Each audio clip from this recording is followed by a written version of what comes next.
Living with the Divine Love. A Soul Journey on the Divine Love Path. By Helga E. Merker. Part 3. Topics on Living with the Divine Love. Topic number 5. Soul desire and choices we make. God's beautiful universe is governed by immutable laws.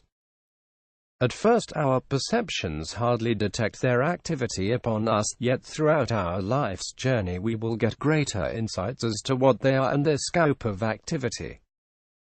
One such law is the law of desire. Desire is the force that pulls us forward. It is a hidden force making its initial activity upon our soul as we live as a soul duplex in the spirit world. Prior to the incarnation of the individual soul halves for the purpose of individualization. At that point the soul is already able to utilize its free will. Quote, although the perceptions of the soul were undeveloped, it realized opportunities to exercise this gift of will, for the soul desired to individualize. Unformed thoughts are one way to describe emotion, and what drives emotion and thought is desire. From the moment of our creation, our free will responded to our soul's desire to begin its progress and become actualized. End of quote. Mary through A.R. March 24, 2001. The soul's desire is love. We are drawn to be close to our Creator. We are drawn to love, joy, peace and harmony. Thus, we have to be in a state of love towards ourselves to utilize the law of desire to our soul's benefit in expressing itself by growing to its fullest potential. Quote, without this self-love, the law of desire won't benefit them. Rather, it will harm them. You can think of positive images, you can want positive things, but that doesn't mean that in the depths of your soul you really desire positive things. When you lack self-love, your true desires very probably won't be positive and profitable for you. You will remember that in the course of the last years many messages about self-love have been delivered. And this is the reason. It is very important, it is the base of everything. But I speak of true self-love, which has nothing to do with narcissism or selfishness. It is the awareness that God loves us. He created us, He gave us some personality, which we may form later on according to our free will. And God likes what He has created. You should also like it. You have to accept that you are God's beloved children.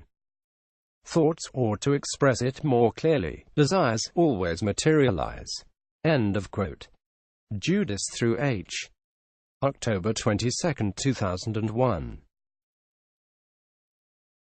Quote, the problem is that mortals and also those not very developed spirits frequently ignore the desires. Those desires are born from the very depth of the heart, and mortals as spirits are not necessarily aware of them. Those desires are not always positive, many times they are destructive, even self-destructive. Hence it is so important to elevate spirituality, because only in this way will these desires become, consciously or unconsciously, productive and positive forces. Also, the guidance we can provide obeys this law. We can only guide the individuals who really want us to do so. So, it is a matter of the soul's disposition. End of quote. Judas through H. October 16, 2001. Thus, we have to keep in mind that we will receive what we ask for, and in order to receive, it is necessarily to request. We have to ask God for His love, His mercy, etc. God doesn't simply give, but rather always responds to desires, be they conscious or unconscious. If we desire to know truth, we will be guided by celestials. As indicated in the opening paragraph, in back of thoughts and emotions is desire. Thus we can direct our desires to bring us positive outcomes. We can change our thoughts in order to change our desires. Quote, you can decide you want to develop the highest potential of your spiritual nature. and know this can be accomplished only through holding good and loving thoughts, and through consistent striving to extend your love, even in situations you have heretofore found it difficult to do so. In order to develop your spiritual desires, resulting in soul development, you must make conscious efforts to change your thoughts, and to bring your mind to focus more on spiritual things, away from revenge, anger and hatred. Make the decision that you want to develop the highest potential of your soul. Recognize that it is within your power to change your direction, to change your thoughts and desires, and that, as a result of a positive change, you'll be bringing forces to bear in your behalf. The perfect workings of God's laws at work in the universe and in each individual's life will assist you in your progress and the attainment of your goals and desires. End of quote. Jesus, April 9, 1989. Received by K.S. Desire will determine the choices we make through the administrations of our free will. The choices we make here on earth will determine our future once we pass into a life of spirit existence. As we know, nothing will change in our attitudes, beliefs, etc. Basically, we take with us those things we carry internally. The skinsuit, if I can use this simplified expression, will be left behind, and we will be born into a new life of spirit existence, which could be fun and exciting depending on how we lived our earth life. In our current time here on earth, we are so fortunate to have the opportunity to decide which pathway of existence we prefer of the two pathways made known to us through the amazing work of Jesus and his co-workers, especially James E. Paget. In our incarnate existence, we discover the difficulties and challenges we face due to our dual nature. Quote, the reason humankind can't make things work out in a harmonious way in the material world is because they have a dual nature, spiritual because of the soul, and material because of the body. The mind can go either way, depending upon its free will choices. Since the mind is the energy of the soul, it is spiritual, but because it can hold material thoughts, it can dwell in the material and become stagnant or bogged down on earth with earthly things. End of quote. Jesus, March 8, 1998 through K.S. The human nature is thus both physical, material in accordance with the conditions of the physical being, enabling man to live on earth in the physical environs. The other part of man is spiritual, quote, in accordance with the soul qualities and attributes given to him at the time God bestowed a soul upon him. In short, man's nature is dual. And thus we have man with animal passions and feelings, and interrelated with these are those emotions and feelings which belong to his spiritual nature as a result of having received a soul. End of quote. Jesus in Revelation chapter 6, received on August 16, 1955. The challenges in the earth life are to balance those two natures and bring them into harmony with God and His creation. Each individual will learn eventually, through experiences in life, usually through a soul awakening, that they're spiritual beings as well. Through prayer, meditation, thoughts and soul longings, the spiritual nature in man can be developed so as to dominate the personality, and he will act through his soul desires in accord with the feelings and emotions of his soul. Through having a conscious knowledge of the divine love and how to receive it, and being aware of its wonderful transforming power, one's desire grows in developing the spiritual nature to greater and greater dominance, and the temptations and nature of the animal appetite start to diminish. To be in the world, but not of the world, is a saying with great truth and effect, as the soul starts to override the nature of the natural man and the reality of love and even divinity becomes actual. The reality of the material mind diminishes, increasingly appearing as an illusion, a construct of make-beliefs and falsehoods, making room for the ever-transforming soul and reality of the expanding soul mind. Our earth experience is a unique opportunity to explore all loves, be they the natural love or the divine love. the possessor of divine love, even just a drop of it with continued aspirations for more of it, will experience the purification and expression of the natural love in all its beauty.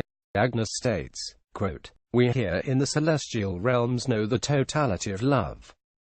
And as you seek the divine love and seek to fill your souls with it, I remind you of the wonders of the natural love which has sustained life ever since life has been, sustains life now, and will sustain life as long as life ever is.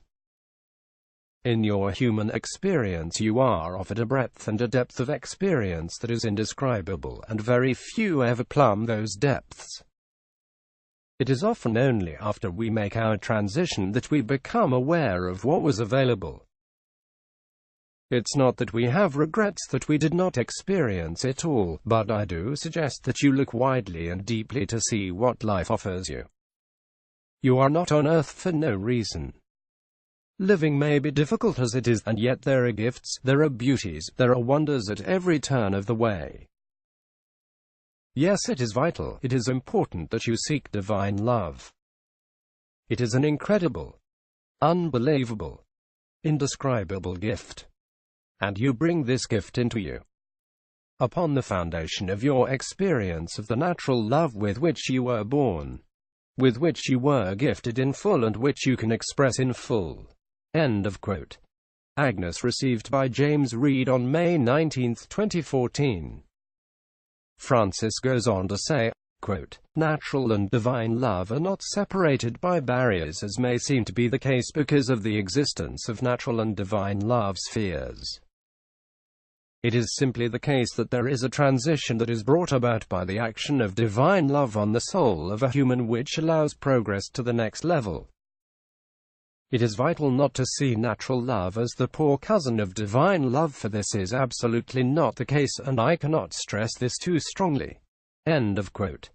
Francis through James Reed on June 8, 2014. As we know and can already perceive here on earth, the natural pathway is wide with many different belief systems and expressions. The divine path is much narrower, though God leaves room for individual freedoms and expressions. It becomes even narrower as one progresses, quote, "not because of any restriction of freedom. It is because those walking the divine path are much less beholden to beliefs and much more in harmony with the laws of our Father." End of quote. Richard Messages through James Reed, page 129. Thus, living in the reality of God's love and truth lets us walk the narrow and straight path as Jesus taught many, many years ago. With the soul desiring to be in harmony with God's laws brings us together, it unifies, and a great freedom is felt. The natural path rather diversifies and broadens to accommodate all different concepts of mental understandings. What I have noticed too in my own experience through my life's journey. After a while of following a natural love concept, the mind becomes dissatisfied and needs to move on to another attempt in understanding truth and love. And so the search continued. My soul not fulfilled in its yearning for the truths until the day I heard of the true teachings of Jesus, of God's love, of the new birth, the greatest gift in all the universe. Once the truth is discovered, it needs activation, commitment, dedication, and a passionate desire to live the learned truths and know, which becomes greater than sharing these valuable gifts with others. It is a soul's desire to share of the acquired experience of love with others for them to experience it too. As we start to love with the love that God has for all His children, it touches every heart, regardless what understanding that person has of his beliefs. For us it is to recognize the love within a soul of another and touch it there, even if the body or mind is cloaked with the garb of a certain religion or belief system. This recognition of resonance of love within another is possible if we continue to pray for God's divine love, for an ever greater infilling, for an ever greater desire to apply the gifts revealed through this love. Through the opening of our soul eyes and expanding of our soul perceptions, to ever grow in wisdom and knowledge of God's truths. The earthly challenges are testing us constantly. Are we prepared to compromise truth, to live with a lukewarm love, to compromise our soul desires? On the other hand, the earthly life provides immense opportunities. What a blessing it is to be here and live the breadth and depth of all loves, having received the greatest love in all the universe. That which makes us dedicate ourselves to live and love with the divine love, as Jesus commanded.